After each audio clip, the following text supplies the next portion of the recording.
Hello everyone, welcome to How to Solver. Today in this video, I'm gonna show you how to use virtual desktops for work and play. Before starting the video, please subscribe to How to Solver. So, let's go. For this, you have to create your virtual desktop.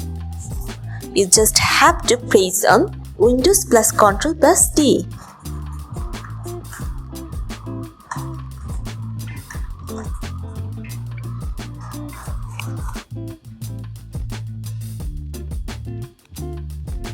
Or you can press on this taskbar and create another desktop. So this is how you can create virtual desktop in your laptop.